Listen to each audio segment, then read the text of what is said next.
ازيكم يا بنات يا امارات يا عسلات، وحشتوني كتير كتير من الفيديو اللي فات. فيديو النهارده ان شاء الله هيكون تكمله للفيديو اللي فات. فيديو التفريزات اللي احنا كنا عملناها مع بعض. كنت وعدتكم عايزه افرز معاكم البطاطس، والنهارده هنعمل نوع حلو جدا كلنا بنشتريه طبعا من بره. الكيس بتاعه على فكرة غالي، يعني مش قليل. احنا هنعمله في البيت بطريقة سهلة وموفرة ونضيفة، والنتيجة كمان هتطلع معاكي روعة. ولا مواد حافظة بقى ولا اي حاجة خالص. هنعمل البطاطس بوم فريت، ايوه بتبقى خطيرة. بتخرجيها بصي ممكن تقعد معاكي كمان سنة في التلاجة، مش هيحصل لها اي حاجة. بتخرجيها عادي وبتحمريها في الزيت زي البطاطس اللي احنا بنجيبها من بره بالظبط، يعني مفيش فرق خالص. بس اهم حاجة هاتي البطاطس اللي هي بطاطس التحمير، علشان طبعا الوصفة تطلع معاكي ناجحة. بصوا بقى يا جماعة، الكمية اللي قدامي دي هي كمية مش كبيرة. انا لسه هفرز بقى سلسلة التفريزات كمان بتاعتي لسه هعمل شوية تاني حلوين كده، بس النهاردة عايزة اعمل لكم صورة مصغرة من الوصفة دي يعني، او اللي انا هعمله. كمان دلوقتي الكمية اللي معايا دي هقطعها بالسكينة. انا طبعا لما اجي هفرز لا مش هستخدم السكينة، لان زي ما قلت لكم هستخدم كمية كبيرة، فهستخدم كمان الخلاط بتاعي. هيساعدني كتير بصراحة. مبدئيا كده هاتي يا جماعة البطاطس اللي هي بتاعة التحمير، وزي ما انتم شايفين كمان عايزين حجم البطاطسية نفسه يكون قريب من بعض كده علشان الحجم يبقى متناسق مع بعض. هقطعه بالشكل ده.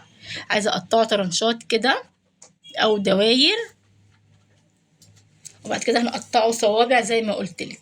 عايزاها تبقى معاكي مقرمشه اكتر، يبقى تقطعي الصوابع رفيعه شويه. بس الحقيقه الحجم اللي انا بقطعه ده هيبقى معقول معاكي، وكمان لما هنحمره في الزيت فيما بعد بقى هيبقى جميل جدا، وتحسي ان هو البطاطسايه نفسها محمله معاكي كده، وكمان مقرمشه وحلوه جدا.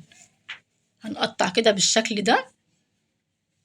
هي طريقة تفريزها على فكرة سهلة، مفيهاش أي حاجة خالص، بس هو في مكون يمكن هو السر في المكون ده بس طبعا ايه، خليكم معايا في الفيديو كده واحنا هنشوف خطوة خطوة مع بعض.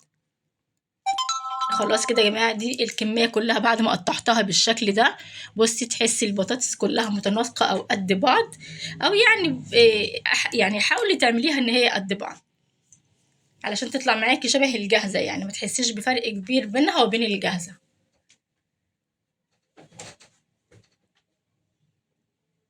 خلاص كده بصي كمان برضو الحجم ده اهو كله قد بعض. دلوقتي بقى هنعمل ايه يا جماعة؟ مش هنحمرها في الزيت لا خالص، هقول لكم دلوقتي هنعمل ايه.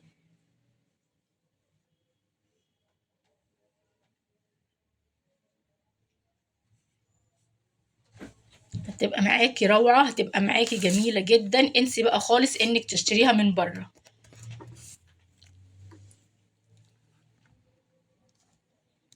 بس اهم حاجة زي ما قلت لك طبعا نقي البطاطس اللي هي بتاعة التحمير. خلاص كده يا بنات، حلة بقى على النار فيها مية بتغلي. هنزل دي بقى ربع الكمية اللي كانت معايا، لان طبعا انا عايزة إيه ما تبقاش الحلة مليانة قوي يعني. هنحطها وليكن مثلا على 3 دفعات. دي اول دفعة هقلبها كده 5 دقايق بس على النار، مش اكتر من كده. مش عايزة طبعا ان هي تستوي لا خالص، انا عايزاها بس كده تدبل بعض الشيء اهو بالشكل ده.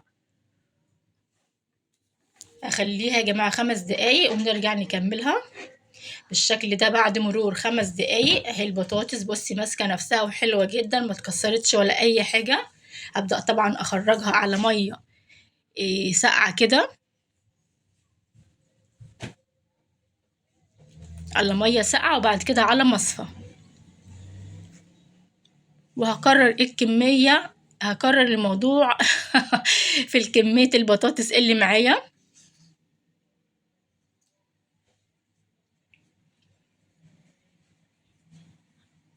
ايوه، خرجيها على طول، ما تخليهاش كتير في المية طبعا عشان احنا مش عايزينها تستوي.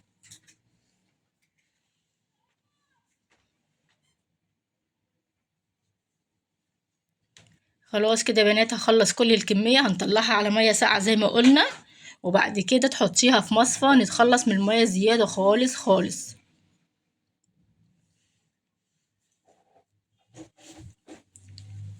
خلاص كده يا بنات، بعد ما خرجناها من الميه حطيتها في المصفى. بصي هي بدأت تتصفى، بس طبعا لسه فيها نسبة ميه شوية، يعني مش كتير.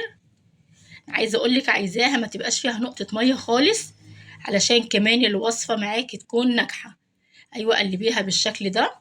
اهم حاجة لما هنطلعها من الميه نحطها في ميه ساقعة، علشان نوقف عملية السخونة اللي فيها. بالشكل ده من وقت للتاني قلبيها علشان تلحق تنشف معاكي. عايزة تحطيها تحت المروحة لو انتي مستعجلة اوكي حطيها.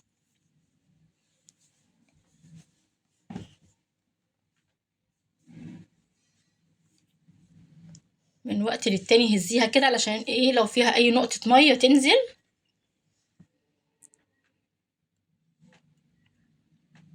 يا بصي هي فيها يعني نسبة بسيطة جدا من المية، انا مش عايزة ده خالص، انا عايزاها تكون ناشفة خالص.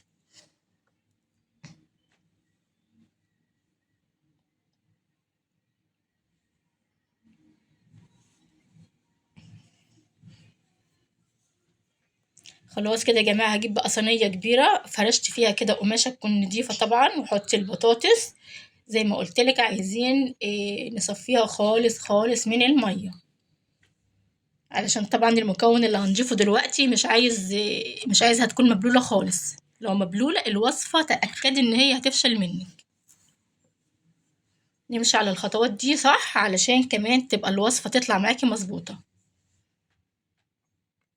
هاتي قماشة، هاتي فوطة نضيفة، وابدأي بقى نشفي البطاطس كده يعني بالراحة كده. نشفيها علشان ما تتكسرش معاكي. خلاص كده يا جماعة، بعد طبعا ما نشفتها كمان ما فيهاش نقطة مية خالص خالص. المكون السحري بقى ده يا جماعة نشا. طبعا النشا هتبقى معاكي نسبة وتناسب لكمية البطاطس اللي معاكي.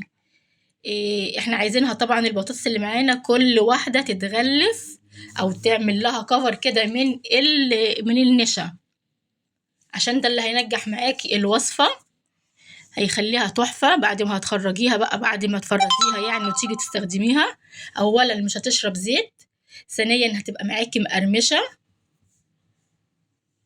هتبقى حلوة جدا، مش هتاخد معاكي كمان وقت في التحمير خالص خالص، وهتبقى معاكي روعة.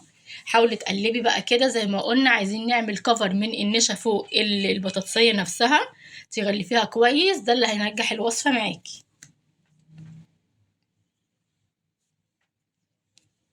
زي ما قلت لكم طبعا هي مش الكمية دي خالص اللي انا عايزة اعملها. انا دلوقتي بقى ربنا يعني يكون معايا في اللي انا هعمله دلوقتي. بس دلوقتي انا زي ما قلت لكم عايزة اوري لكم يعني ايه صورة مصغرة. وكمان قطعناها بالسكينة علشان ما تقوليش بقى مش عندي اللي هي بتقطع البطاطس صوابع وكده، يبقى يعني في حاجة هتوقفك، لا خالص. دايما بحب في الوصفات بتاعتي استخدم كل حاجة سهلة بصراحة يعني. لكن خارج التصوير بصراحة لا، انا بستخدم بقى معداتي وحاجاتي بس بعمل لك بأسهل طريقة ممكنة.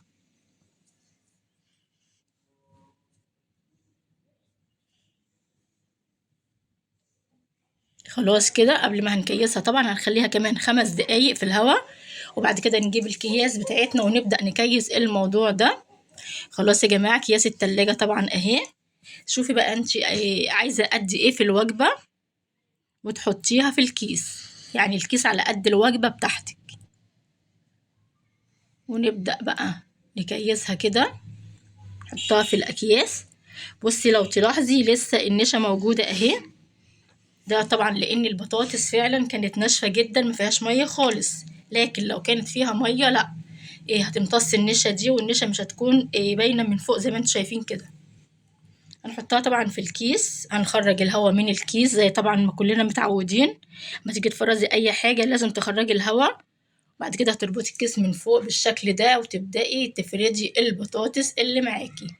بس مش اكتر من كده، وهتبقى اجمل تفريزات بطاطس ان شاء الله باذن الله. تعجبك كتير كتير لرمضان ولغير رمضان بصراحة، حتى في الايام العادية بنستخدمها برضو. بس هي طبعا رمضان زي ما انتم عارفين كل سنة وانتم طيبين. بنحب بقى يعني بنجهز الحاجات بتاعتنا الجميلة دي.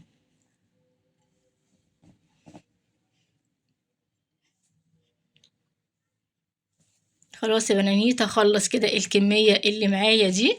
زي ما قلت لك حطي في الكيس على قد الوجبة بتاعتك.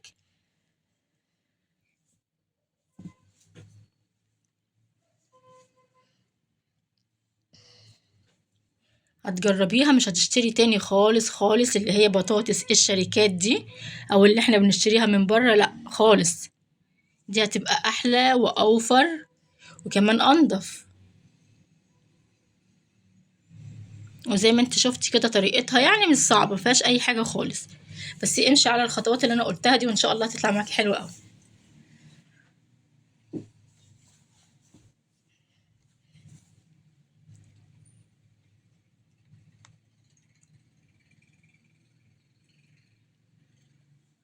خلاص كده يا بنانيت، طبعا اهي كمية البطاطس بعد ما غلفناها بالشكل ده او حطيناها في الاكياس.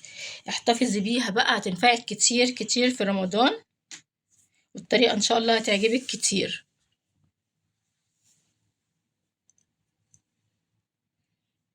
بس اهم حاجة طبعا هاتي البطاطس اللي هي بتاعت التحمير زي ما قلتلك علشان الوصفة تطلع معاكي جميلة جدا. بس كده، وده كان فيديو النهاردة. باي باي حبايبي.